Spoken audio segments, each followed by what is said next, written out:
안녕하세요. 오늘도 사연살롱을 찾아주셔서 감사합니다. 예쁜 딸과 새로운 인생 살고 있는 34살 여자입니다.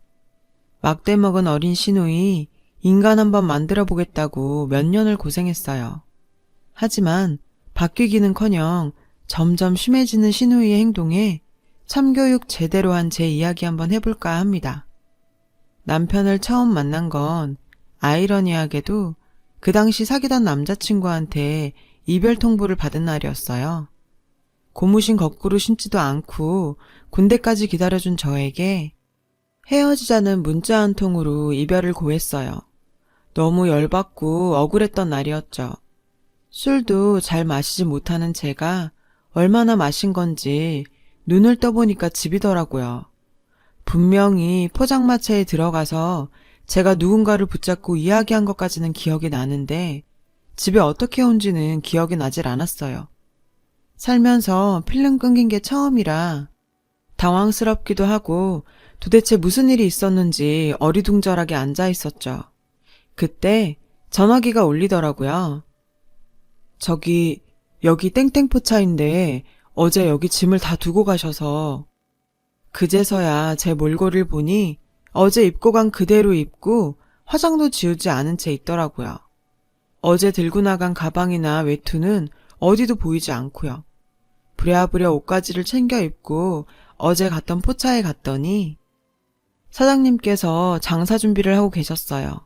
어제 사건의 전말을 들을 수 있었습니다. 제가 마감 시간이 다 됐는데도 갈 생각은 안 하고 구석에서 혼자 훌쩍훌쩍거리고 있었답니다. 마감했다고 말하니까 제 인생 이야기부터 남자친구랑 헤어진 이야기까지 사장님을 붙잡고 하소연을 했다고요. 제가 취하기도 했고 너무 서럽게 울어서 그냥 보낼 수가 없었다고 해요. 한숨을 푹 쉬시더라고요. 그렇게 가게 문도 못 닫게 새벽 2시까지 신나게 떠들다가 갑자기 집에 가겠다며 벌떡 일어났답니다. 가게 문 앞에서 대자로 누워 자는 통에 사장님은 어쩔 수 없이 제 휴대폰을 뒤져서 저희 집 주소를 알아내고서 저를 집으로 데려다줬던 것이었어요. 어젯밤 일 이야기를 다 듣고 나니 어디 쥐구멍이라도 찾고 싶은 심정이었어요. 사장님은 오랜만에 나름 신선하고 즐거웠다며 또 답답한 일 있으면 가게에 와서 풀고 가라고 말씀해 주셨죠. 그 일 이후 정말 답답한 일이 있을 때마다 포차를 찾아 그와 수다를 떨곤 했습니다. 그렇게 매번 제 고민 이야기만 하던 어느 날 그의 속 이야기를 듣게 되면서 저희 관계에 변화가 생기기 시작했는데요. 소설가를 꿈꾸던 문학도였던 사장님은 갑작스럽게 교통사고로 부모님이 떠나시면서 12살이나 어린 여동생과 세상에 남겨졌다고 했어요. 너무나도 어린 여동생의 오빠이자 부모님의 역할을 하기 위해서 자신의 꿈을 포기했던 거죠. 주유소 알바부터 노가다까지 안 해본 일이 없었다고 하더라고요. 빚잔치이긴 하지만 이렇게 자기 포차라도 가질 수 있다는 게 어디냐며 지금의 삶에 만족하면서 살고 있었어요. 이런 걸 모성본능이라고 해야 하나요? 사장님의 그런 사연을 듣고 나니 이 남자와 함께 하면서 지켜주고 싶다는 생각을 하게 되었고 저의 적극적인 대시로 저희는 연인이 되었어요. 결혼 이야기가 나오자 부모님께서는 그와 결혼하면 중학생 시누이도 함께 데리고 살아야 한다면서 걱정하셨어요. 이 결혼을 반대하셨지만 결국 부모님께 결혼 허락을 받아냈습니다. 사실 그 걱정이 이해가지 않는 건 아니었어요. 어렵게 임용시험에 합격해서 이제 막 선생님이 된 딸이 26살 어린 나이에 결혼하겠다는 것도 기가 막힌데 중학생 시누이까지 데리고 살아야 된다는데 말이에요. 생각해보면 어느 부모가 환영하겠어요. 기가 막힌 일이었죠. 그때까진 시누이의 존재가 우리 결혼 생활에 파국을 몰고 오게 될 거라고는 상상도 못했는데요. 그의 여동생과 처음 만난 자리에서 약간 날라리티가 나긴 했지만 저 나이 때 애들이 다 그렇지 라고 그냥 귀엽게만 생각했었어요. 그렇게 저희는 결혼하게 되었습니다. 하지만 얼마 지나지 않아서 제가 질풍노도의 여중생을 만만하게 봤다는 걸 깨닫게 되었어요. 남편의 여동생, 그러니까 신우이는 이미 지역에서 유명한 막대 먹은 여중생이더라고요. 하루가 멀다 하고 학교에서 사고치는 신우이 때문에 그 보호자였던 저희 부부는 허구한 날 학교에 불려다니길 일쑤였어요. 남편은 그저 자신이 잘 보살피지 못해서 그런 거라며 자책했죠. 저도 너무 어릴 때 부모님을 잃은 상처가 커서 그런 거라고 생각했고요. 처음에는 사랑으로 보살피면 점점 나아질 거라고 생각했지만 고등학생이 되어서도 신우의 일탈은 계속되었어요. 학교에서 아이들 괴롭히는 건 물론 불량한 아이들과 몰려다니면서 무슨 짓을 하는 건지 경찰한테 연락 오는 것도 다반사였고 실제 피해자들에게 보상해야 하는 일도 한두 번이 아니었죠. 저는 남편에게 저렇게 놔두다가는 정말 큰 일 치른다고 따끔하게 혼내라고 말해도 남편은 부모님 빈자리 때문에 방황하는 거라고 했어요. 우리가 더 잘하면 좋아질 거라고요. 신우이를 달래기만 하더군요. 남편의 그런 태도 때문인지 신우이는 잘못을 하고도 반성할 줄도 모르고 더 막 나가기 시작했고 저에게도 점점 함부로 대하기 시작했습니다. 언니, 돈 좀 내놔봐요. 언니 집 돈 많다면서요. 벌써 용돈 다 쓴 거야? 지난주에 줬는데 어디 돈 필요한 데 있어? 아니, 그냥 좀 달라면 주면 되지. 왜 이렇게 잔소리가 많아요? 남편의 뜻대로 고등학생한테는 과할 정도로 용돈을 줬음에도 불구하고 매번 돈이 부족하다며 용돈을 달라고 요구했죠. 신우이는 뜻대로 안 되면 난리를 피는 통에 주지 않을 수도 없었어요. 하지만 이런 금전적인 문제는 어떻게든 참고 넘어갈 수 있었어요. 그 사이 저희 부부 사이에서 예쁜 딸아이가 태어나게 되었습니다. 너무나 행복한 일이었지만 우리 아이가 막대 먹은 신우이와 함께 커야 한다는 생각에 머리가 너무 복잡했어요. 그리고 그 걱정은 머지않은 시간에 현실로 다가오게 되었죠. 저희 소율이가 3살쯤 되었을 땐가요? 학교에서 제가 수업 준비를 하고 있는데 가사 도우미 이모님에게 급하게 전화가 왔어요. 소율 엄마, 큰일 났어요. 이모님에게 아이가 지금 응급실에 있다는 소리를 듣고 급하게 병원에 갔더니 정말 한 줌밖에 안 되는 우리 아이 팔에 주사바늘이 주렁주렁 달려있는데 정말 가슴이 찢어질 것 같았어요. 소율이 보호자세요. 방금 위세척 끝냈고요. 조금 자다가 일어나면 괜찮을 거예요. 아이가 담배를 먹은 것 같은데 정말 큰일 날 뻔했어요. 아이들은 아무거나 입에 넣고 보니 다음부터는 주변에 그런 건 안 놔두시는 게 좋을 것 같네요. 담배라니. 집에 담배 피는 사람이 없는데 어디서 담배를 주워 먹었다는 건지 순간 제 머리를 스치는 사람이 하나 있었죠. 바로 신우이였어요. 남편에게 이 사실을 말했더니 자기 동생이 그럴 리가 없다고 펄쩍 뛰더라고요. 저는 집에 돌아오자마자 신우이의 방을 뒤졌더니 역시나 서랍 안에 담배가 있더군요. 정말 이번에는 저도 참을 수 없었어요. 남편이 말리거나 말거나 신우이가 집에 들어오자마자 앞에 담배를 꺼내두고 소리쳤습니다. 이게 뭐야? 너 담배 펴? 그래서 그렇게 돈이 필요했던 거니? 오늘 어떤 일이 있었는지 너 알아? 소율이가 네가 아무데나 놔둔 담배 먹어서 죽을 뻔했어. 저 정말 결혼 후 4년 동안 큰 소리 한 번 안 냈거든요. 좀 괜찮아지겠지. 아직 어려서 그런 거겠지. 라며 참고 또 참다 처음으로 소리쳤더니 오히려 자기 방 뒤졌냐며 적반하장으로 나왔습니다. 아씨, 내 방 뒤졌어요? 미쳤어요? 왜 함부로 남의 방을 뒤져요? 그래서 애가 뭐 어떻게 됐어요? 저기 멀쩡하네. 지가 담배 주워 먹은 게 잘못이지. 그게 왜 내 탓이야? 정말 상상도 못할 반응에 저는 그 자리에서 얼어붙어 버렸고 신우이는 문을 쾅 닫고 지방으로 들어가 버리더라고요. 그 모습을 아무 말 없이 지켜보던 남편의 반응에 저는 정말 할 말을 잃었어요. 자기야, 민서도 이제 고등학생이고 다 컸는데 방 함부로 뒤지는 건 좀 너무했어. 각자 프라이버시라는 게 있는데, 그리고 민서 말대로 우리 소율이 지금 괜찮잖아. 일부러 소율이 먹으라고 담배 놔둔 것도 아니고.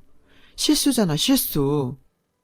자기 딸이 위험한 상황이었는데도 매번 자기 동생만 감싸고 드는 남편의 태도에 결혼하고 처음으로 남편하고도 대판 싸우게 되었죠. 그날 이후 신우이와 다툼도 잦아졌고 결국 신우이가 20살이 되던 해에 독립시키게 되었습니다. 비록 생활비며 월세 모두 저희 부부가 부담해야 했지만 신우이와 함께 살지 않는 것만으로 그렇게 편할 수가 없었어요.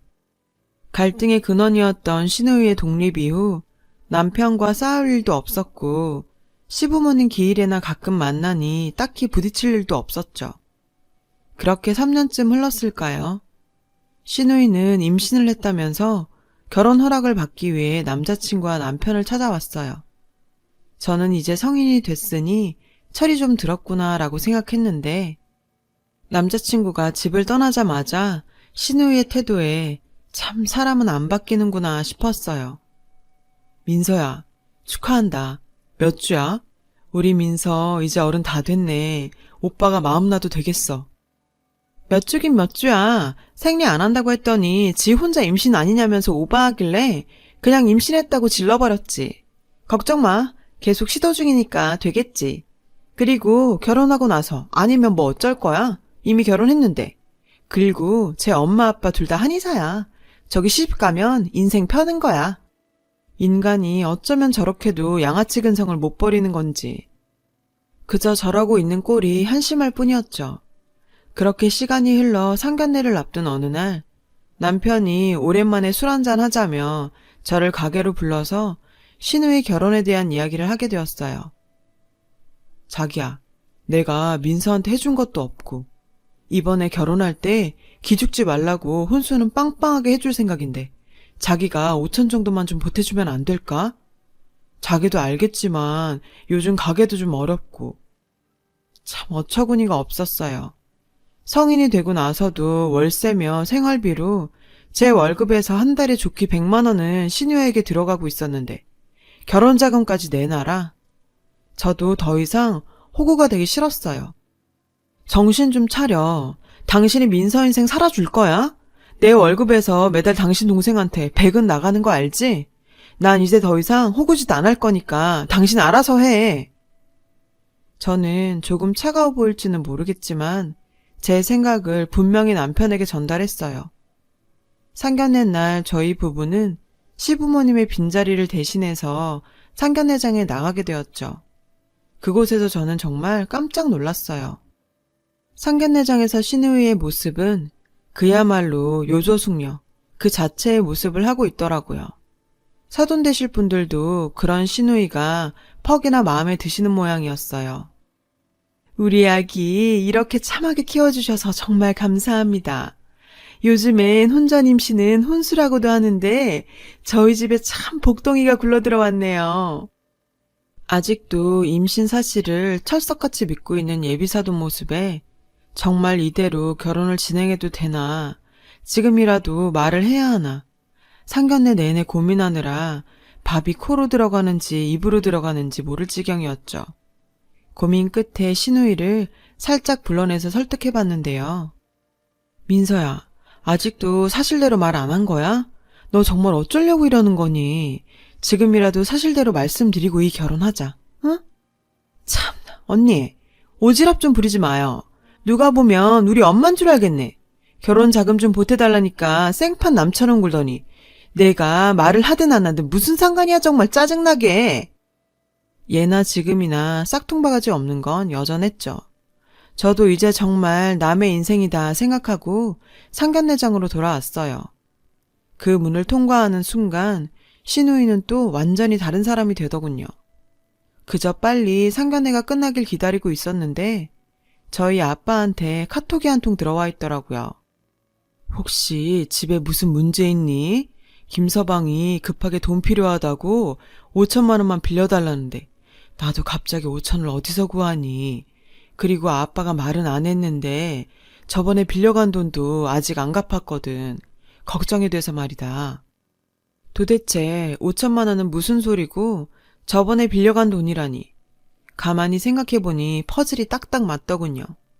남편은 제가 시누이 결혼자금 못 보태준다고 하니까 저희 친정 아빠께 돈을 요구한 거였어요.